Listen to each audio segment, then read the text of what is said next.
Hello, everyone, and welcome to 2021 of the Brought to the Table podcast. Each and every week, we have a guest that is invited onto this little podcast right here to bring a unique perspective and ideas to this table. I'm your host, Luke Jones, and I am joined by the one and only, the very famous for the Aladdin remake, currently filming the Aladdin remake or Aladdin 2 remake in his basement. It is Will Smith. It is I, again. Will Smith, how is the recording of Aladdin 2 coming along? It's coming along great. Top Knot is secured. The Jafar song is currently in production. It's getting remade. It's not exactly the same. Whatever the guy's name that played Jafar wanted his own spin on it. I think it's a rap song now. So... Oh, okay, I was going to ask. I thought they were going to turn that into some like mellow acoustic guitar solo, something like that. We're going to get some Jack Johnson in here. It's actually psychedelic it's going to turn into now. a Curious George song. Yeah, it's actually psychedelic now.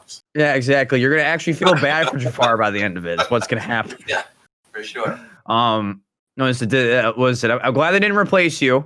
Although I will say, Mr. Will Smith, I do wish we had Homer Simpson voicing the genie in Aladdin 2. No, that there may be a cameo, so you know.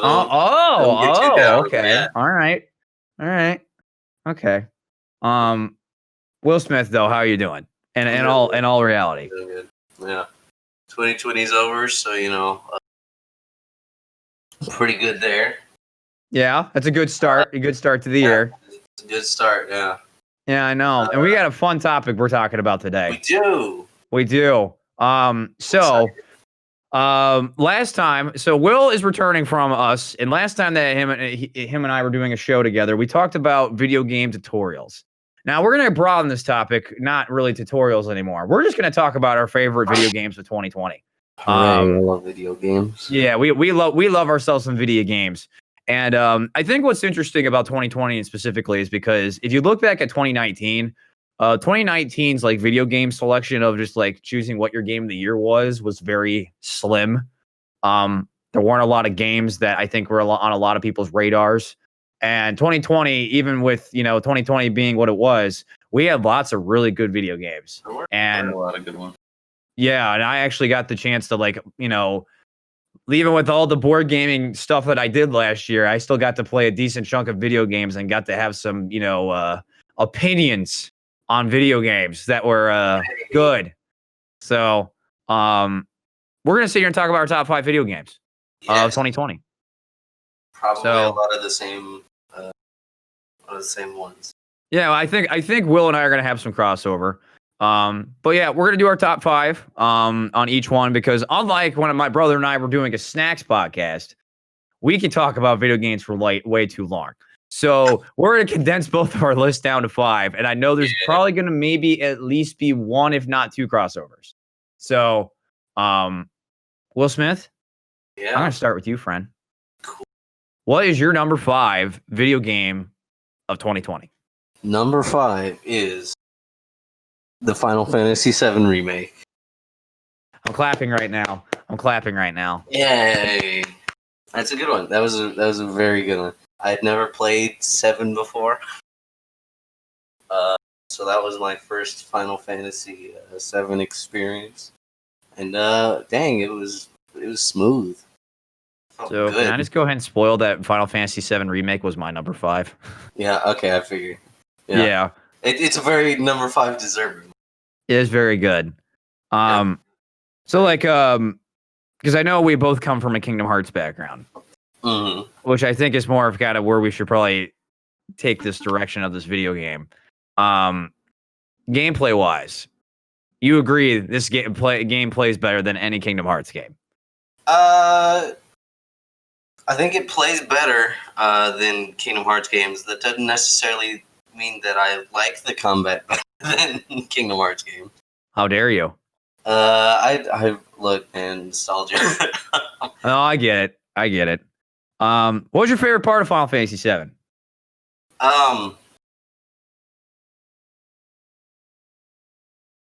They had the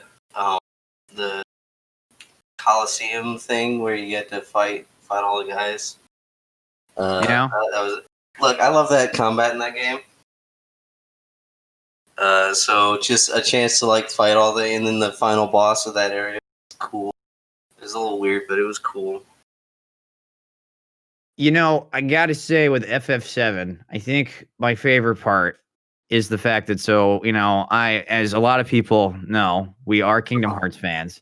Although I tell people all the time that the reason why I like Kingdom Hearts so much is that I think the first one's combat RPG engine is one of the best action RPG engines ever. It is. It is very good. 2 and 3 became way too action oriented for my taste. Although I still kind of like the characters and some of the gimmick stuff that you could do with the RPG. This took it to a whole new level. It did. It was like real tight. Gave you options. Magic was fun and cool to use, and not unnecessary like it is in Kingdom Hearts. Right.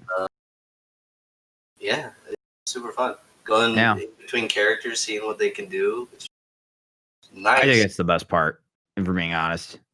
Being actually able to switch. Incredible, yeah. And switching characters with their different gauges. Yeah, no. It's crazy. So I know you haven't played the original 7, but the whole materia system. I played a little bit of it. You played a little bit of it, but you understand like the whole gimmick of the materia, right? Yeah. Yeah.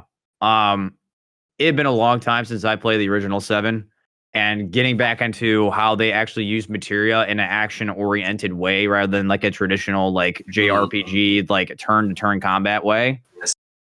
Oh, baby. Getting the fire aspect on your sword. I was like, oh, goodness, this is awesome. It felt good to be like, oh, okay, there's an ice critter over there. Let me go switch some material real quick for this area. Like, it let you do it. It was fast. It was easy. That's a good JRPG.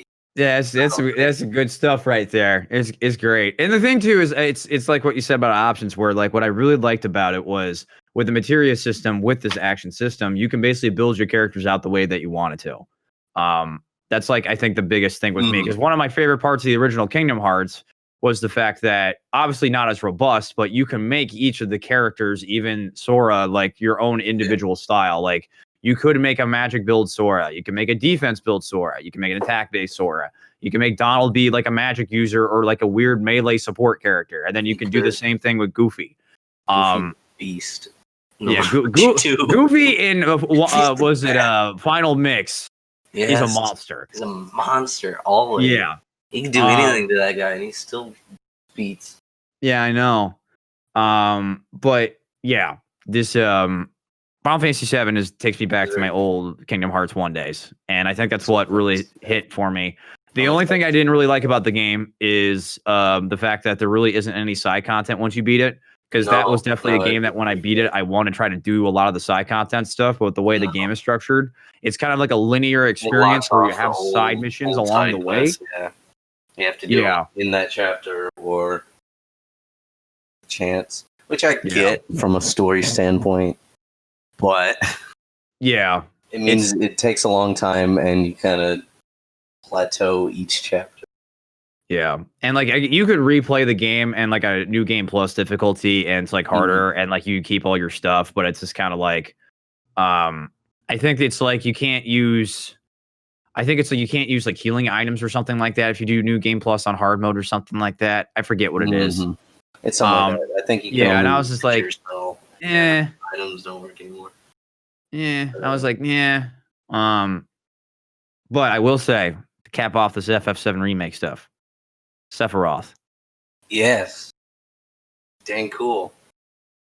I will say that boss fight. He's so good. It is a really good boss fight. It's super rad.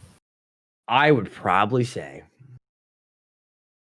that is number 2 boss fights of all time. Wow. And that's saying something for me, because I have a very special place for a lot of different boss fights in video games. That Sephiroth boss fight is very good.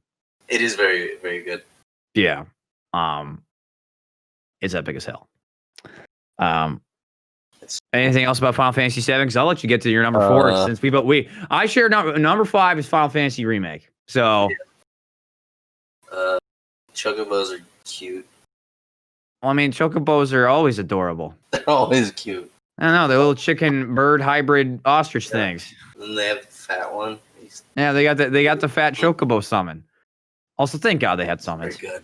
Thank God. Yeah, summons were. I didn't use them that much, but they're cool. They're actually usable, unlike they are in Final Fantasy 15. But I won't talk about that. We don't talk about we don't talk about FF15. No, it was kind of Weird. It's a weird game where I liked it and I hated it at the same time. Yeah, I get it. That's pretty much where I'm at. Yeah, I get you. All right, Will Smith. Number 4. Number 4. It was Miles Morales. Okay. Yeah. Talk about Miles. It's fun. Short, but super fun. Everything that they added from Spider-Man was great. They didn't add a lot, but that's okay. It's not a full game. But dang, is it super enjoyable, super smooth. Probably smoother on the PS5. Yes, it is. I had to sit through a lot of screens, but that's okay. So I played Miles Morales. It is not on my list, but it's a very good game. It is a very good game. It's good. That's good. That's variety. It is very good. I liked it a lot. Yeah, I think a spot for Spider-Man. We all do. Let's just be honest. But I would say off something that probably deserves to be on the list. I think Miles is great because you know, playing it's just a better version of Spider-Man from 2018. It really feels better, yeah. It is faster, it's quicker, it's great. It makes me very excited for the sequel. Yeah. Spider-Man. I'm super stoked for that now. Me too. I'm very excited. Dang, all the little Venom powers, super tight, super fun to use. Less items, but that's okay. I got to use half my items in Spider-Man anyway. I was gonna say it's super nice. I just remember because I remember them doing a devlog and they were like, "Yeah, we realized we put too many gadgets on Spider-Man." Yeah, so we reduced it. Cool. I just only used like 2.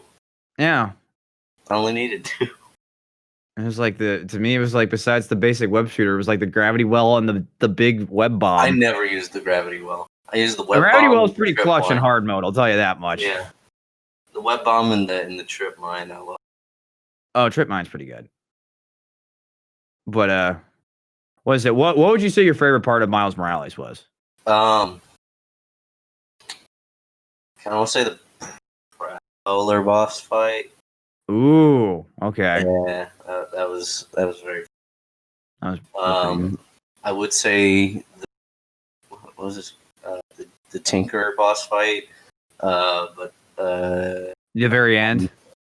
Yeah, the very end. That was very good. I think I prefer Prowler more because they did more of the talking in the actual boss fight instead of cutscene fight. Right. Which, you know, they were trying to tell a story. I get. But they just did the Prowler and they had a story and a fight at the same time. Like, they know how. I think my favorite part of Miles Morales was the boss fights because I think my biggest complaint about Spider-Man 2018 was as cool as the fighting Doc Ock was, just like from I'm fighting Dr. Octopus in Spider-Man video game. It felt way too short and way too kind of gimmicky. Well, here you actually, in both the boss fights that you're talking about, you actually like were fighting, you know, like you were doing your combat and your dodging and all that stuff to actually maneuver around the boss. And it wasn't just quick time events over and over. Yeah, that too. Thank God there wasn't as many quick time events. Yeah. But yeah, I would say that was my best part. Plus, I love the combat in that game. I think combat's always. I love the combat in those games. Yeah, Miles Morales was just like, hey, we're gonna make the combat stupid good, and I can only imagine what they're gonna do with those Venom powers in the sequel. I'm super excited. It'll be cool. They're probably gonna change PD some too. him up Oh, yet. I assume they would. I think they're gonna shift him up a little bit. Yeah, More I on think the- obviously this combat is a lot better. Personally, a lot better. Oh yeah, It's a lot more engaging. I'm interested to see what they're gonna do. What do you think of the side missions? They were neat. I like the little cat in the backpack one. That was cute. They all had like a story to them, which was super fun. They actually made me want to go do the side missions. Normally, I'm the kind of guy that would do main mission, whatever. But this game makes the side missions super personal and super cool. Like what was like there was the deaf girl or whatever, and I was like, Right. I want to do this dang mission. This is cool. Look at her, she's awesome. She gives Was you like it, her scarf, and it's adorable. Yeah, I was like my biggest thing was like so in Spider-Man PlayStation 4, a lot of the side missions and side content was kind of like there for padding. Yep. And like it's not bad, but I can at least tell you from playing Miles Morales with the fast loading stuff of the PS5, definitely some of that stuff. Like my biggest complaint about Spider-Man 2018 was some of the pacing was off. Where it just like you would have like you would do those Harry Osborn like sci-fi or the science lab missions, and you go to it, loading screen, loads the stuff for the side mission, do it, doesn't have anything really to do with anything else of the game, and then you jump back in, and now it's like, oh, well, none of this. Weird. Yeah, it was like, but none of this nonchalant garbage is there, and you could just go play the game, you know. And also, what was that girl's name? That was like the hacker girl that was like Deadpool. That's a good question. Well, I'm glad I don't remember her name because I'm glad she's not here. Yeah, I hated this game. Annoying. Yeah, Yeah, she's annoying. it was annoying. I hope she's in prison. Yeah, I hope she's in prison too. Just like the hammerhead with that looked like a cyborg. He did. Oh my god, let's not. Anyway, I want to talk crap about Spider-Man PS4 because it's one of my favorite games. Good game. Yeah, great game. Good job, Mom. Weird decision sometimes, but great game. Sure. Number 4 Yes. is an obvious one if you know me very personally. I have my guess. Persona 5 Royale. Okay.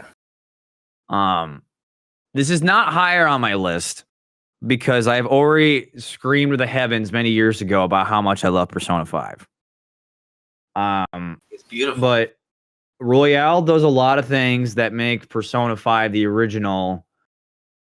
It outdates it, but it also proves the fact that if you were to play the original Persona 5, you are still playing one of the greatest JRPGs, aka greatest games ever made. It cleans up a lot of the weird system stuff that was in the original Persona 5, from the combat to also how you're engaging in the outside world environments. It makes character interactions more meaningful. There's a lot more little fun things for you to do to interact with characters. There's a whole last dungeon. They're called palaces in this game. And it's probably one of the most psychedelic, meaningful like palaces probably ever or dungeons ever in a JRPG just because of what it is.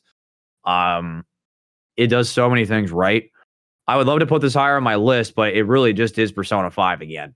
And that's the only biggest gripe I have with it is the fact that like it adds a lot of new stuff, but you know, since 2017, I've replayed Persona 5 technically played Persona 5 3 times. Once in the original, once for platinum run, and then once again for fun. And this game was just like a fourth playthrough to me with just extra stuff. I will say a lot of the combat dungeon things that they did clean it up actually made it a lot more enjoyable experience. And you could platinum the game in a single run. Cool. Not that much hassle. So that's my 2 cents on Persona 5. I don't have a lot to say. No, was it because Will Smith has tried Persona, but has not even attempted or completed it? I've not. No. It was cool. I liked it. It's very pretty. I was gonna say from an art kid. Yeah, you're an art person, so you generally enjoy the artistic stuff on this, don't you? Yes, I do. I do enjoy artistic stuff. those menus, excellent. The effects are all beautiful. The characters are very anime. Yeah, anime. I only know like 3 of them, so I can't talk about them all that much. But yeah, everyone knows who Joker is because everyone plays Smash. Yeah. No Joker. I know Anne Morgana is a cat, and then they have the pirate guy who I can't remember. His name is Ryuji, and he is best boy. Yeah. But I would recommend if you're into JRPGs to give Persona a shot. Persona 5 Royale is probably the one I recommend you would play, just because it does clean up a lot of the stuff that wasn't bad in Persona 5 original, but it just makes it more efficient, I would say. And plus, there's just more stuff to do. So if you just really want to get lost in that world, there's just more stuff to get more lost in.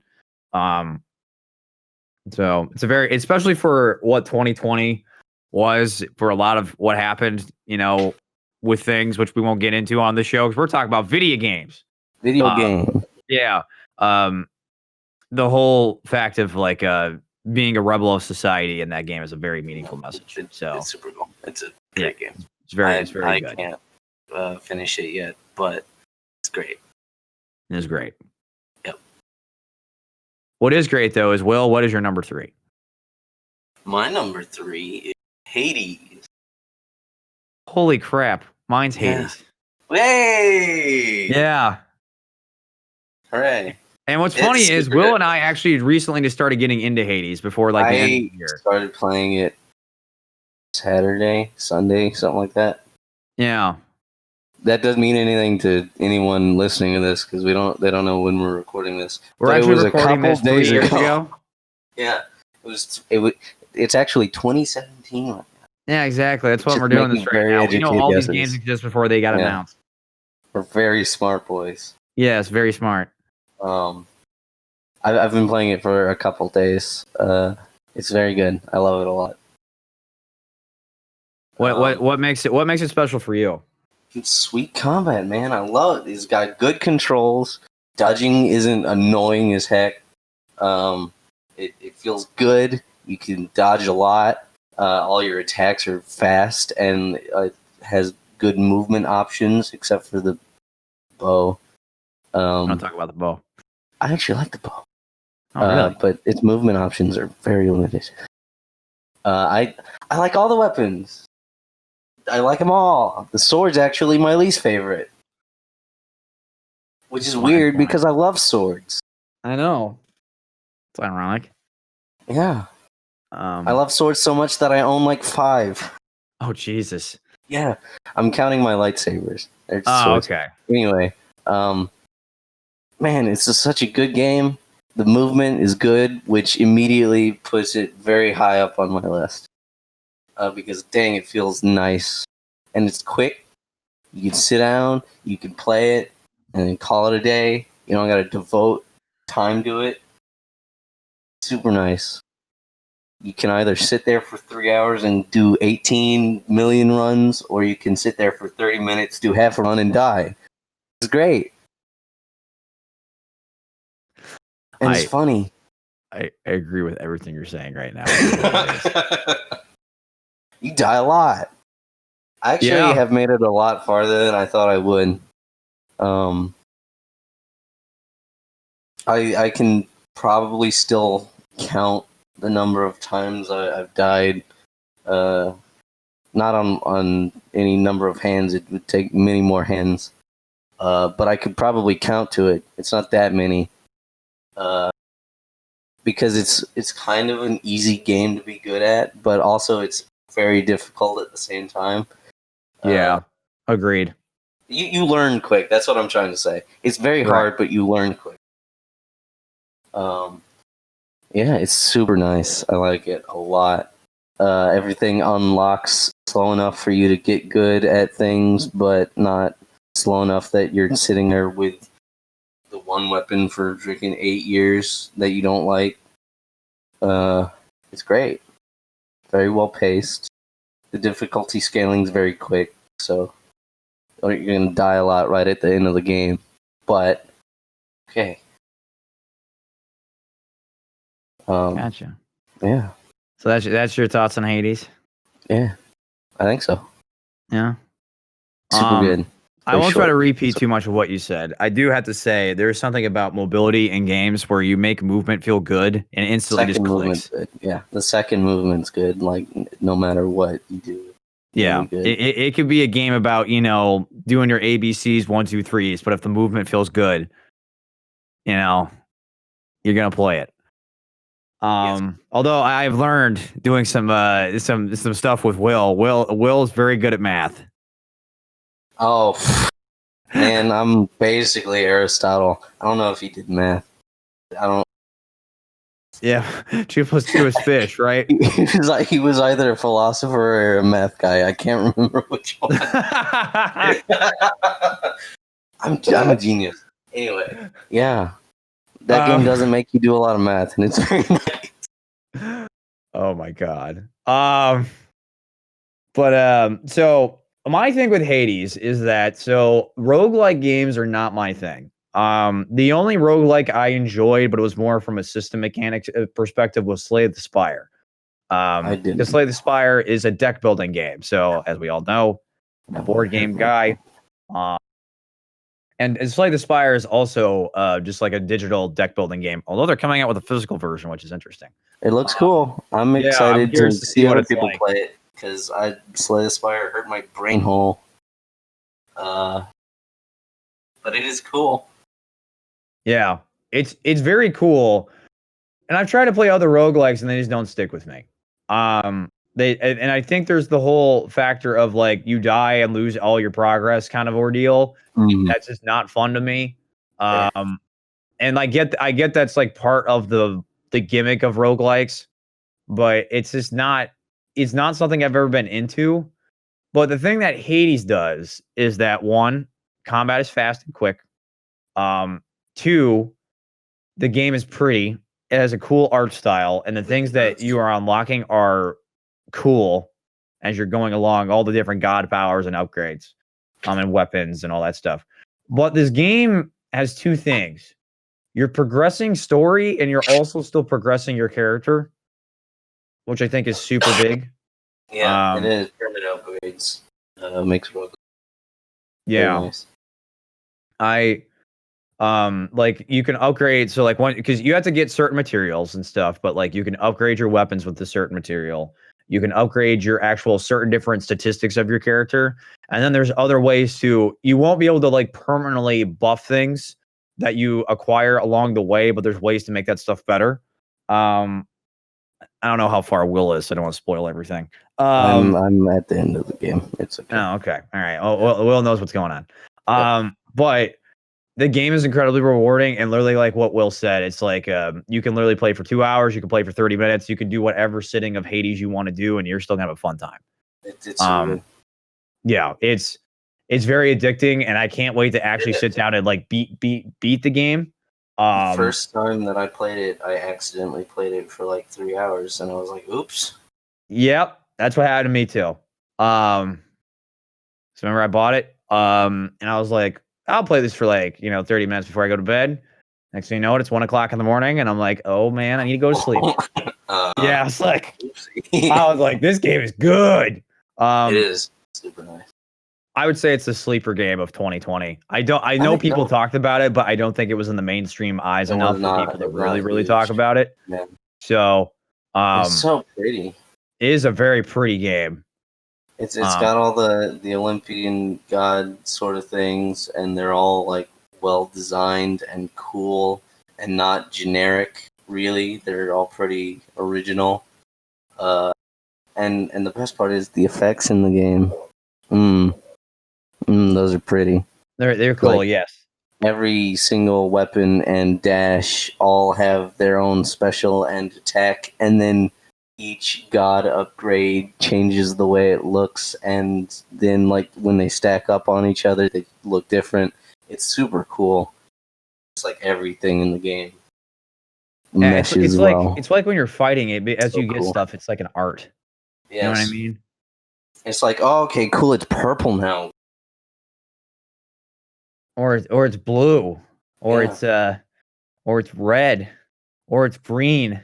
Or it's pink when you dash, and then at the end of your dash, it's yellow, but also white. It's very cool.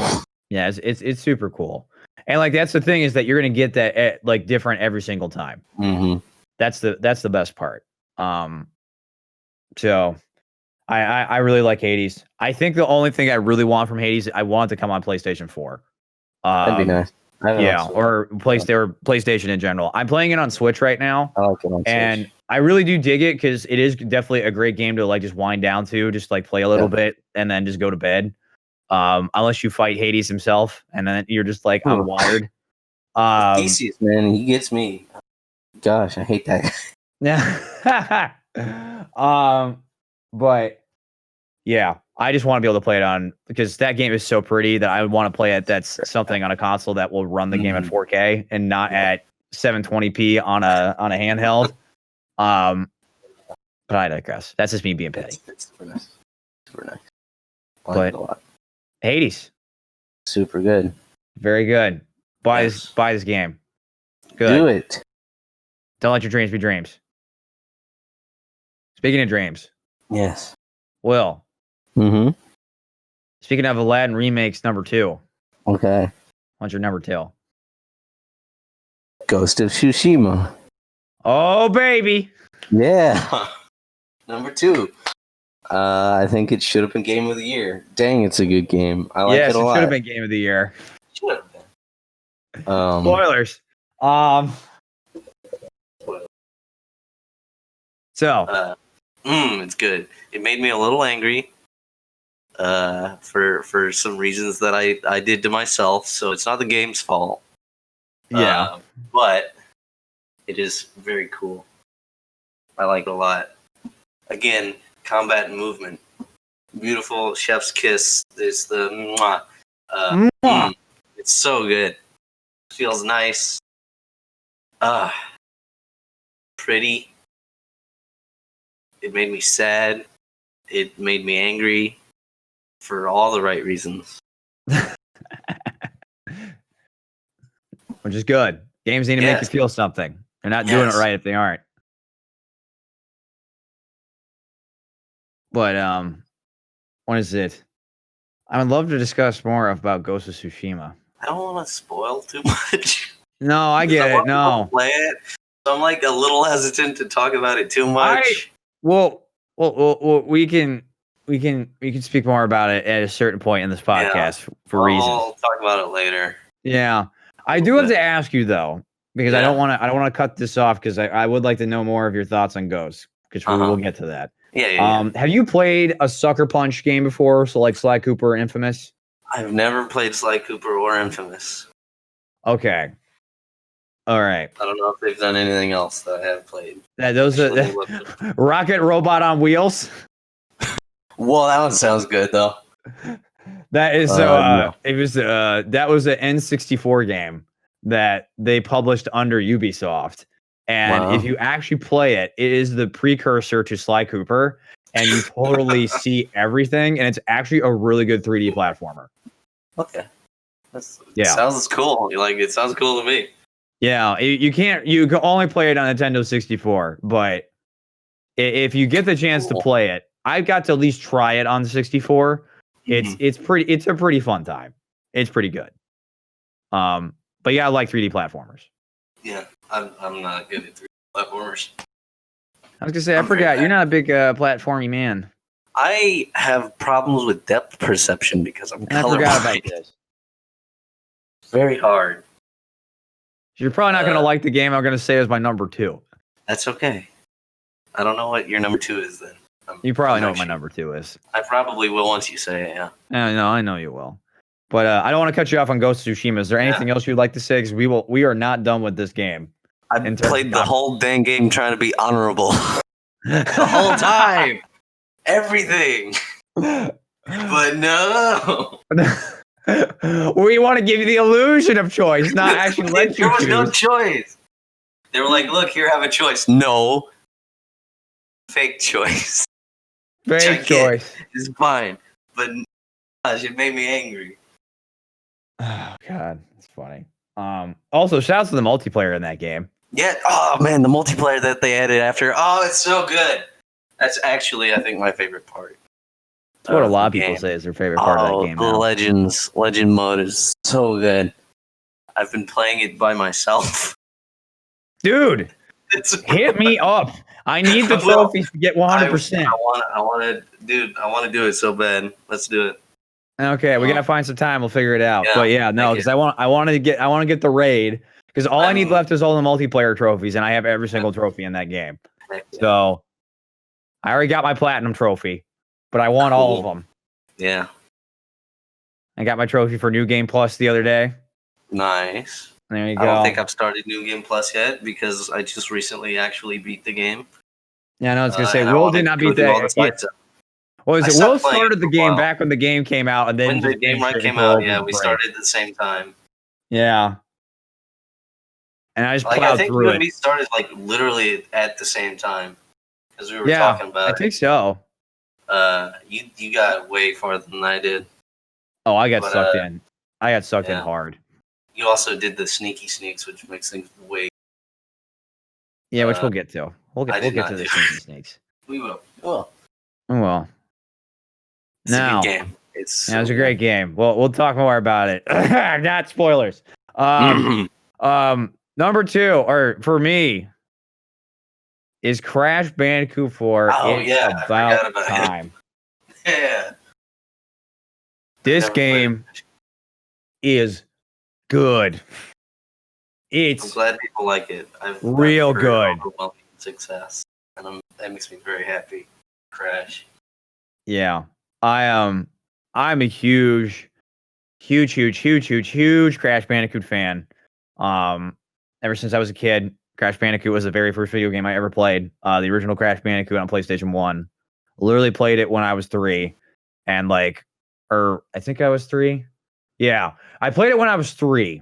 It came out in 96, so I was 2 in 96. But I started playing all the Crash games then, and I got Warped for Christmas when it came out that year, Crash Team Racing, Crash Bash, all that stuff. And as I got older, kind of what happened with Crash Bandicoot was when Crash basically was removed from Naughty Dog, and they were just now outside of that development sphere, Crash was more of hey, you know what Crash Bandicoot is from PlayStation 1, so you're still going to buy this trash. And for the most part, those games were trash. They were not a good representation of what that character was. And I know that sounds weird because, it's just a platforming game and stuff, but, a lot of people forget this. Crash Bandicoot is based off a classic, Looney Tunes cartoons. He's supposed to be kind of this goofy Saturday morning cartoon character. And a lot of the games after the PlayStation 1 era kind of just ignored that completely. And Crash Bandicoot 4 is essentially just saying, hey, we're starting from square one. Remove the story because stories of platformers don't really mean anything. But they're essentially, hey, this is a true sequel to Crash Bandicoot 3 Warped. And even connected with story. And the game is just, you want to talk about art. This game is beautiful. It is an art masterpiece. Those guys at Toys for Bob, the guys and gals, are amazing. They spent so much time making this game look pretty. Also, it plays incredibly well. It is the best playing Crash Bandicoot game ever. And they still hold true to what the game is, which is essentially a hallway platformer. But what they do is that instead of making it literally like a hallway, they actually make it so the worlds are very robust and big. And you're still kind of just going from point A, point B in a straight line type of ordeal, but just in a big space. They learned a lot from the original Crash Bandicoots. They cut all the crap out. It's true platforming. There's none of this gimmicky crap that you see in a lot of platformers. So very little of that exists here, and it's mainly for classics. Everyone here hears about riding the polar bear. Guess what you do in this game? Guess, Will. Do you ride a polar bear? Yeah, you ride a polar bear. Cool. You ride a polar bear. Sold. That's about as gimmicky as it gets, though. And the only other gimmicky thing is that you can mainline the game essentially as playing as Crash or Coco, and you just stick with the true platforming stuff. There are 3 additional playable characters: Dingle Dial, Dr. Cortex, and Tawna. And all 3 of those characters don't they have unique little abilities, but they stick with what platforming games are. Hop on platforms, get to the end of the level. We might just do it a little differently than Crash. Pretty cool. That's it. But this is the best part of the game. And it's also probably people's biggest critique. Is that this game is hard. Not only is it challenging, if you want to get everything in this game, you will rip your hair out. It is Dark Souls, Demon Souls, Bloodborne levels of difficulty. It is tough. To the point where you basically have to beat every single level without dying and grabbing everything in one run. Whew. Yeah. Yikes. Will Smith, as a Bloodborne fan, what if I told you in order to basically complete the game, you had to basically one-shot the game? Oh, that's funny. You laugh. Like, this is funny. Man. But this is probably the most rewarding platinum trophy I've ever achieved. I love platformers. Yeah. This is the hardest one I ever got. It is purely skill-based. Because like a lot of the other platinum trophies I have are basically like collectathons, like grab everything, all that stuff. This one is truly just like we are testing your patience, your skill, and everything, and you have to do it 38 times. Making a small mistake and hitting that reset button. Oh God. There have been many nights I screamed at my TV, many profanities. Because you get to the end of the level and then you die and you're like, what in the actual insert words here? But this game is great. It's pretty. Yeah. It feels like Crash Bandicoot. It's tough. It feels good to play.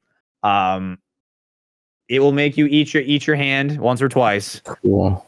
But it's great. I've played one round of Crash Team Racing, and that's it. That's all my Crash knowledge. Will, no, don't do this to me right now, man. Don't do it. Yeah, you're gonna talk about Ripperoo for 30 minutes again? Is that what we're gonna do? Ripperoo. It's cute.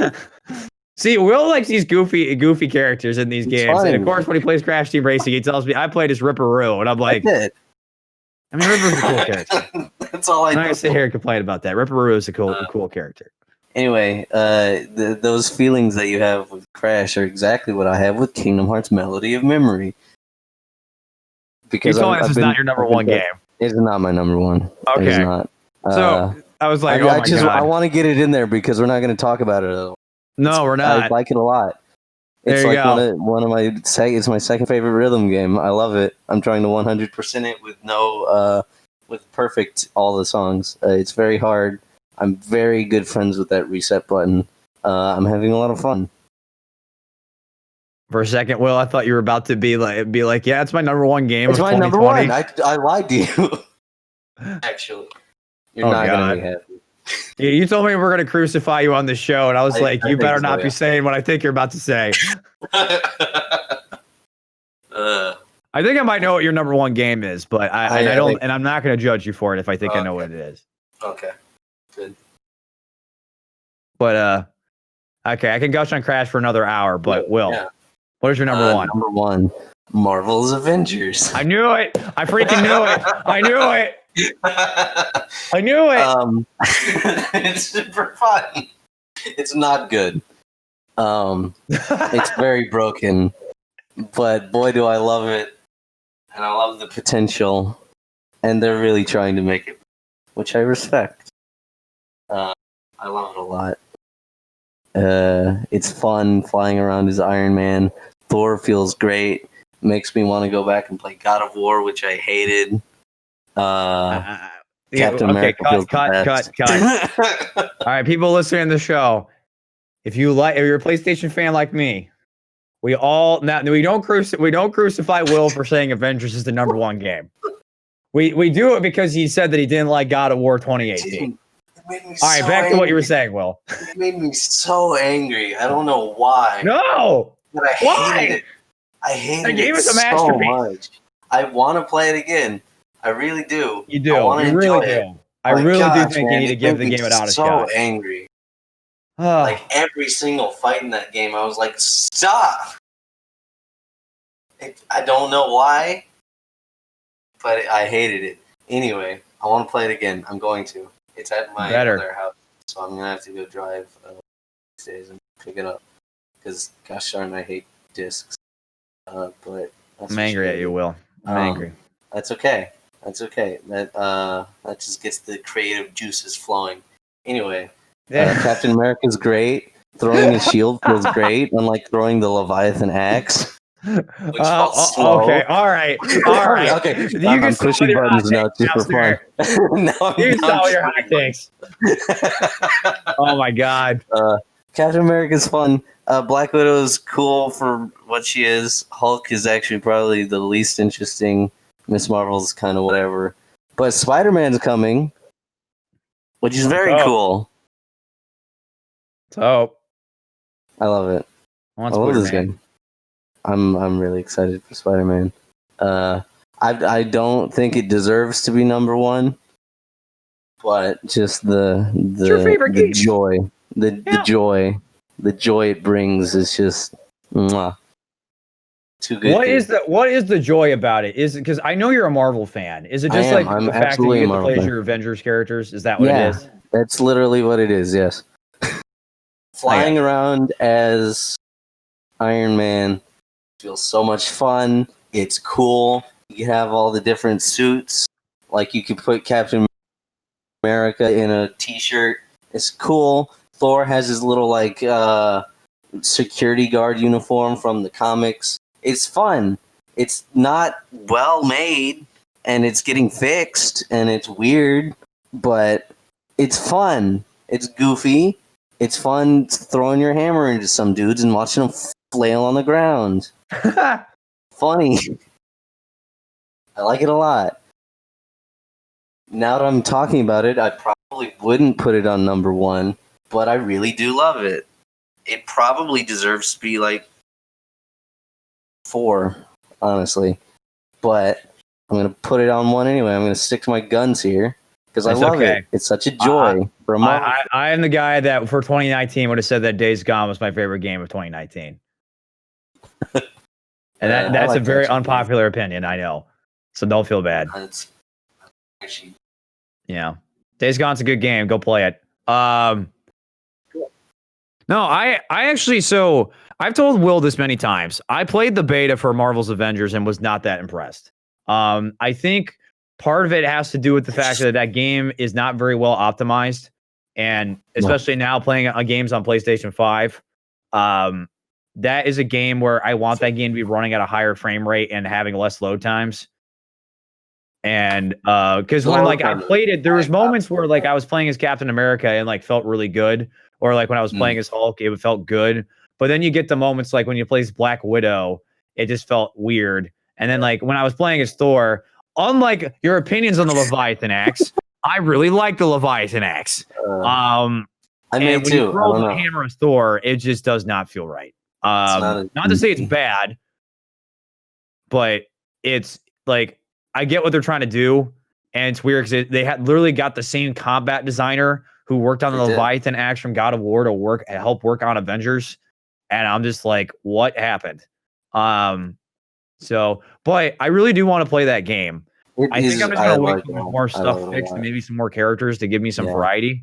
That's fair. Because I do know the biggest issue right now with that game is the fact that once you beat the main campaign, there's it's basically repetitive combat stuff. It is. Yeah, it's very, very true. Yeah. I haven't played it in a while. I'm also waiting on more stuff to be added. So we're kind of in the same boat, only I like it a lot. I have very fond memories of putting it up and then watching the load screen for a long time. Oh, yeah. You like the load screens? No.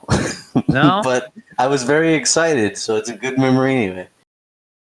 That was the first time a video game had got me that excited for a while.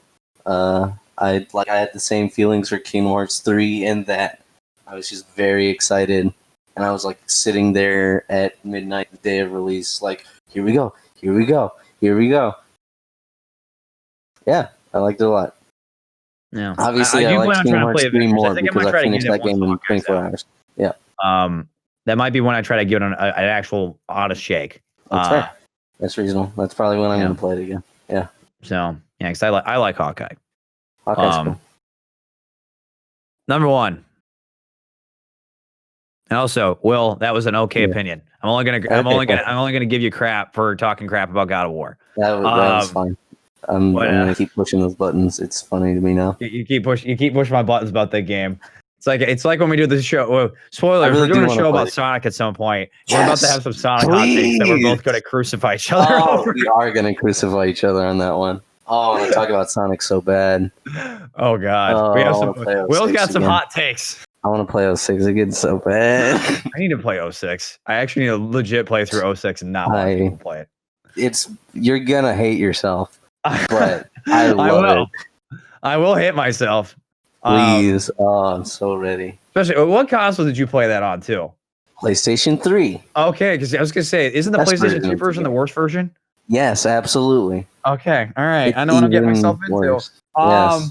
Jesus.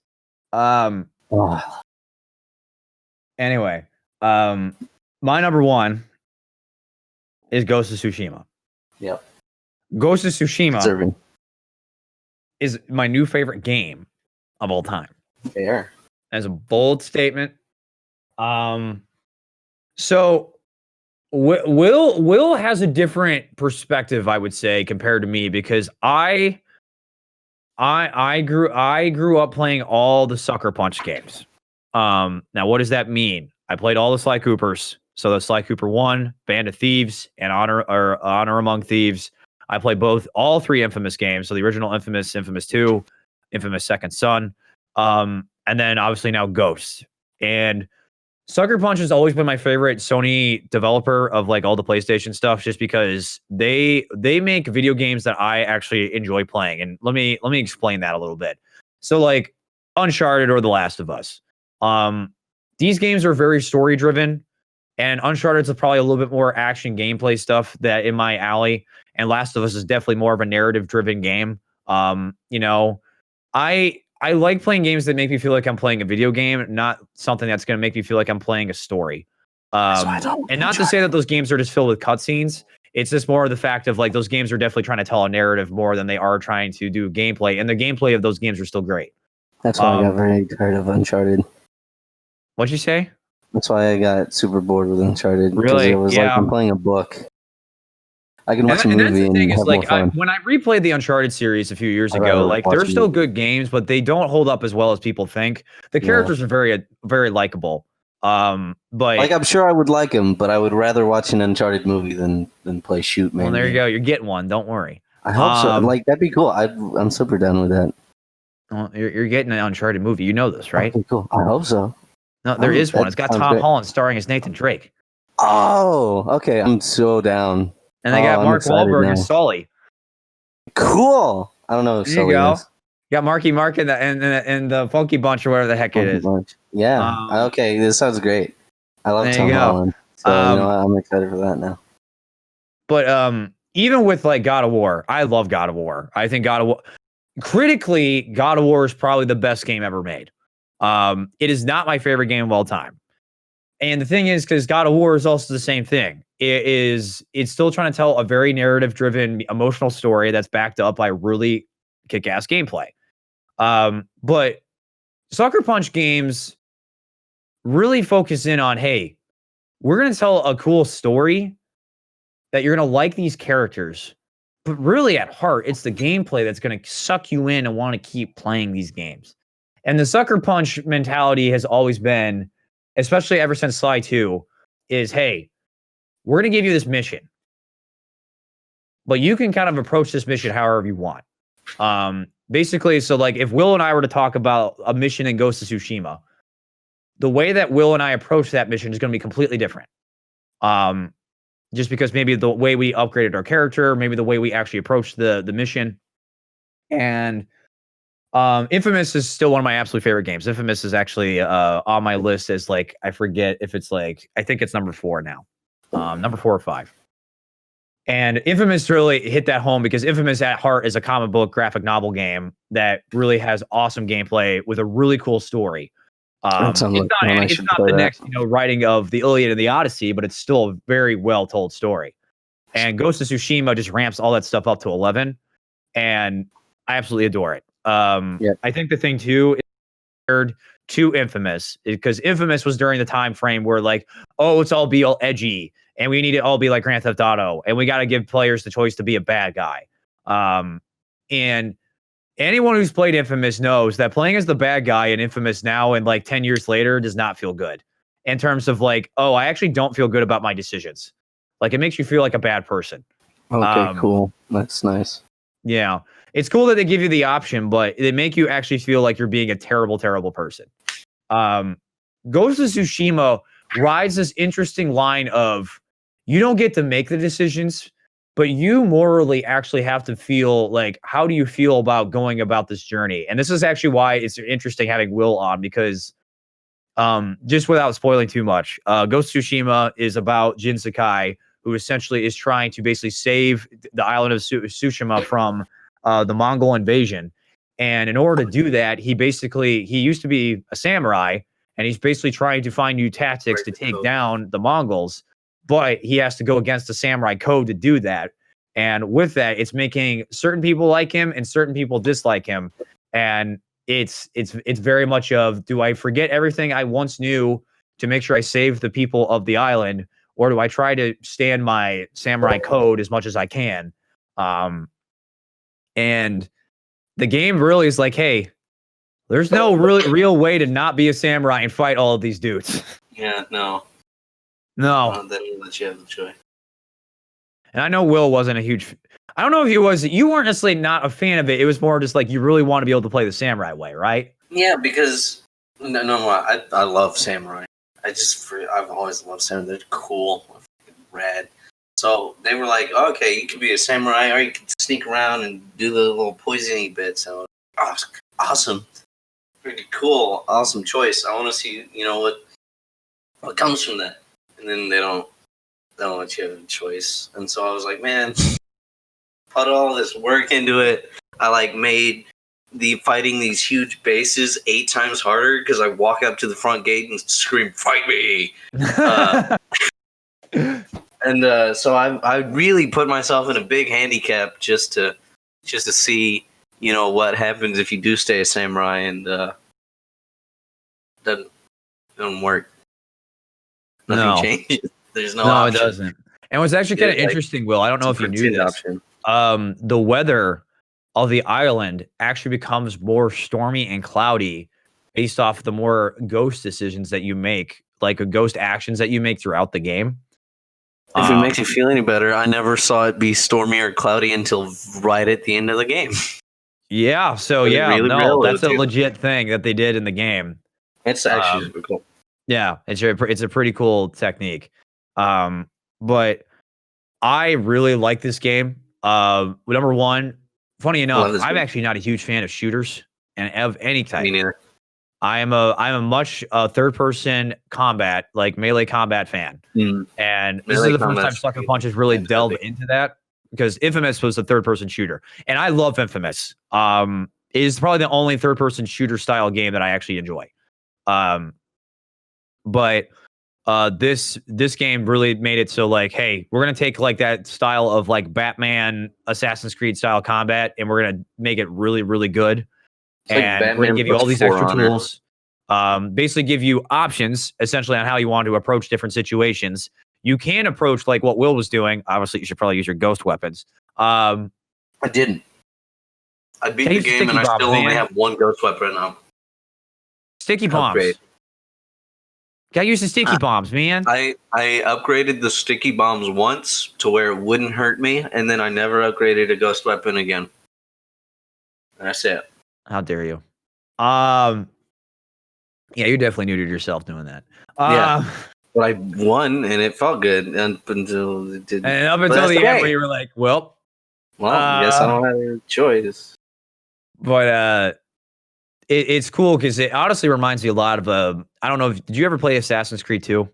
I played one of the Assassin's Creeds. I don't remember which one. Whichever one was in the US, I don't remember.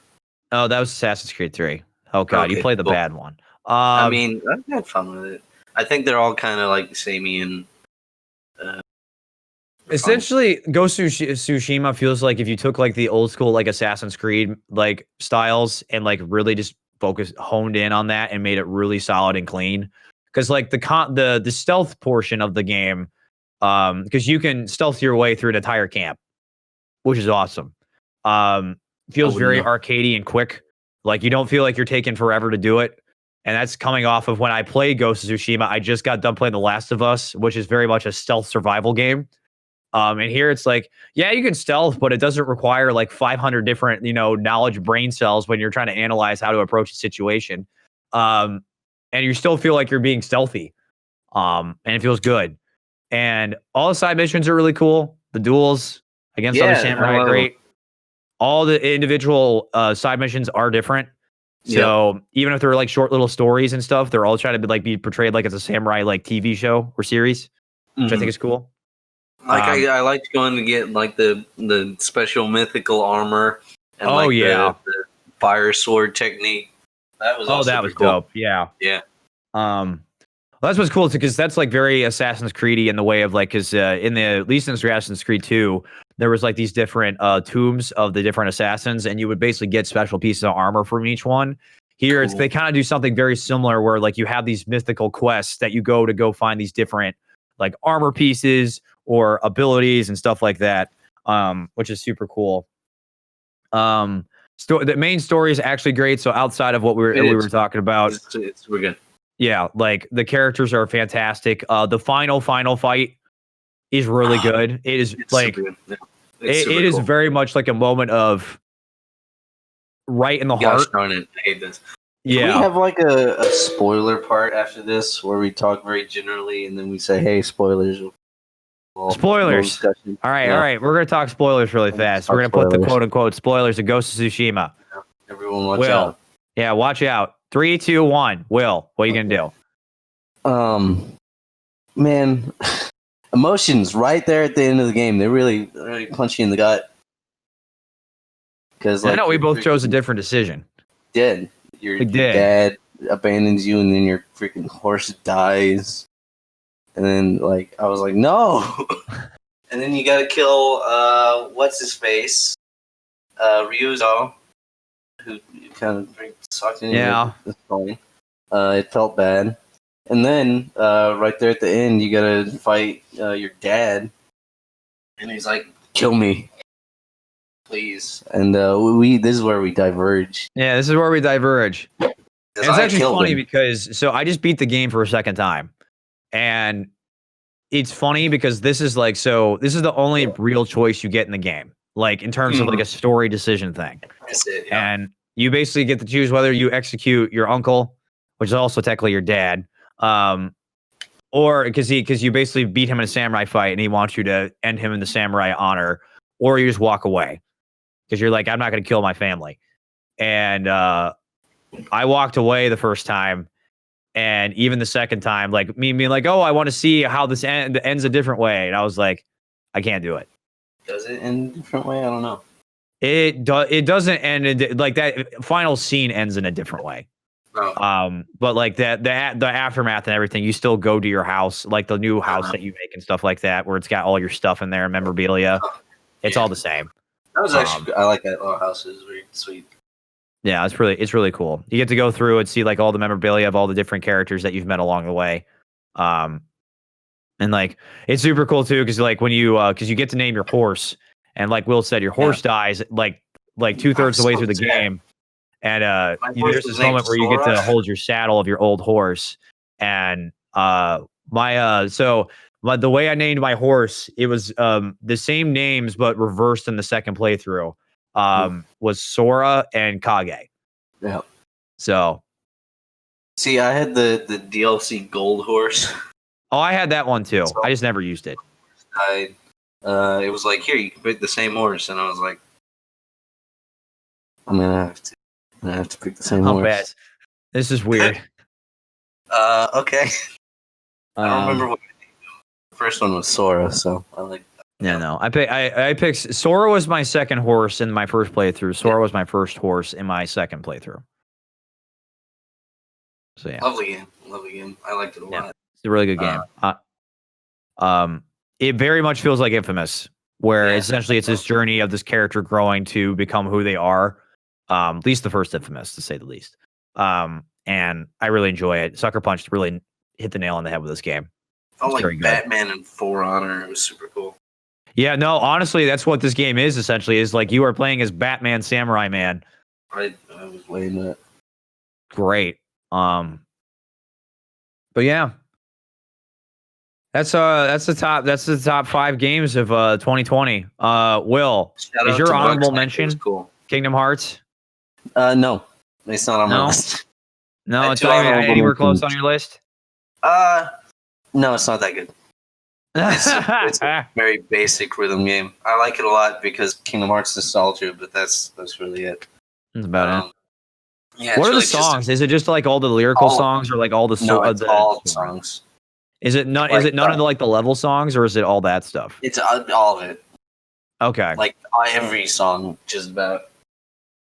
Like I if gotcha. it's a song in Kingdom Hearts, it's pretty much it. Like they even have like One Winged Angel.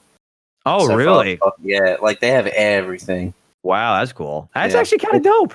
Yeah, it's super cool because like you have the slow songs like the Trevor's Town, like doo, doo, doo, doo, doo. Yeah. Like they have all of it. It's super fun. Some songs are very difficult. Some songs are very easy. It's super cool. Like it's everything. That's why I like it so much because I could just sit there and freaking listen to Kingdom Hearts music for a long time and be a happy man. It's super dope. I like it a lot. But it's I might have to check like it out stuff. because if it's actually like all the music, because I It's honestly thought it was everything. just first Like- all like lyrical song it's like crap. every world from every like it goes through basically what the story is it's just Kyrie recounting the story of every Kingdom Hearts game. I gotcha. So you go through like the base story of all of them as you play the little levels. So it's all the different worlds except for Tarzan. Tarzan's world isn't in there. Sad face. That's the only one that got left behind. But yeah, For it's reasons. super cool. Dope. Yeah, very clear reasons. Yeah, very clear reasons. It's super cool. Yeah, it's just everything. It's really cool. It's really a love letter to the music of that series. I like Which it a is lot. fantastic. Yeah. I do want to do an honorable mention really fast because I do Oh, want to shout sure. this out because it's very unlike me to talk about this game. So last year, my brother who has been on this show, him and I started bonding a lot more because about over a year ago, so 2019, I bought him a PlayStation 4. But my brother is not a gamer, really, of the traditional sense. He likes to play his NBA 2K games. He likes to play sports games. He likes to play Call of Duty. And so he's very traditional, like you're buying the yearly game type of guy. Last year, it's weird to think of last year, 2020 is last year. Him and I, when he went off to college, started playing Call of Duty Warzone together.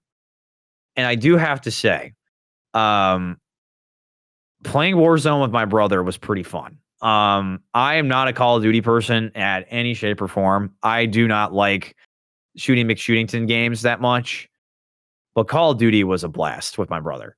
I think it was more of the fact I got to like spend time and like talk with my brother as we're trying to dodge all these firefights. And we have 6 Warzone wins under our belt, by the way. 2 of them were because of me, the rest were because of him. So shout outs to you, Nolan. But it was very fun. It would not be normally something I would do, but I have to say that Warzone was pretty cool. That's good. Yeah. So not to say it's for everyone, and it's not something I would go out of my way to like actually play on my own, but like it was definitely like him and I would play like maybe 2 to 3 times a week, and it was a fun time. So good for Call of Duty. Shoot him in. shout out to Call of Duty. Even though it's Call of Duty. All right. Bugsnax was cool. Oh yeah, Bug Snacks. That was this year. It was cool. And we were originally going to actually do a Bug Snacks podcast, but we decided to talk about games because Bug Snacks is interesting. It was interesting. Yeah. It was a very cool game. I really like the story of that game. Cool. Yeah. That's I wanted to shout out Animal Crossing because it was the first Animal Crossing game that I liked. Yeah, but same. then I got very bored of it. So it's Yep, me too. because I've never liked Animal Crossing. I thought it was No. boring. Then this Same. one came out, and I was like, okay, cool. I'll play it, and it was super fun for a while. Then I got bored of it. So honorable mention, Animal Crossing for like 2 months. The crossing of animals. Yeah. Yeah. No, I liked Animal Crossing as well. Yeah, it was neat. Yeah. I got all the Godzilla statues, and I was a happy man. Like Of course 4 you got all the colors, and I was like, Godzilla I gotta statues. get Get them all. Gotta catch them all. Trying to think.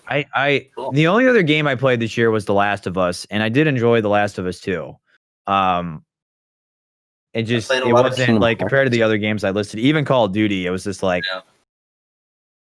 that game it should not have came out last year for what everything was going on, because it definitely is also a masterclass of what it was trying to do. It was just that's an example of a game where its story definitely impedes with the gameplay experience you're getting.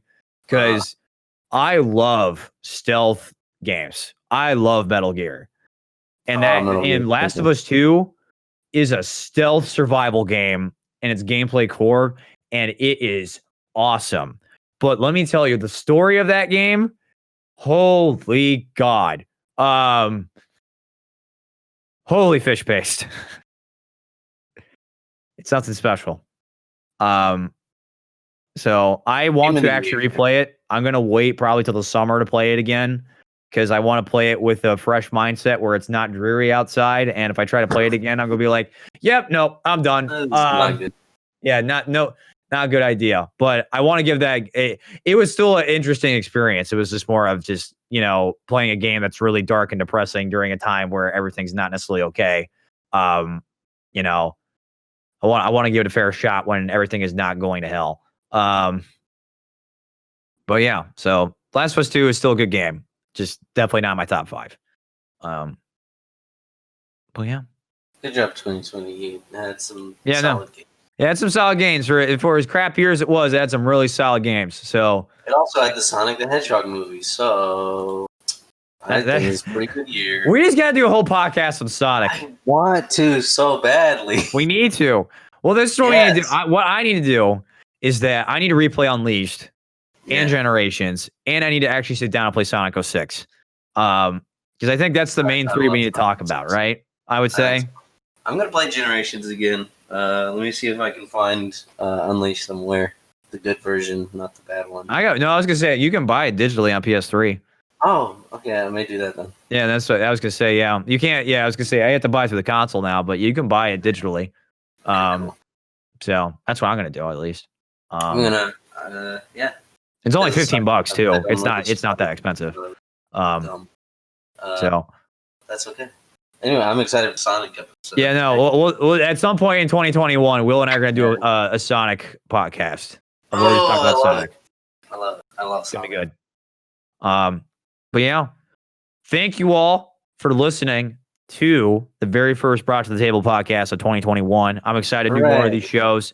Took a break over the holidays, because obviously it's the holidays. Want to spend time with, just taking the breaks and doing some fun things. But I really appreciate you all listening and sticking with us and all that stuff. Until then, everybody, I'll see you folks on the next episode when we bring some more unique, perspectives and ideas to this table. I'll see you folks on the next show.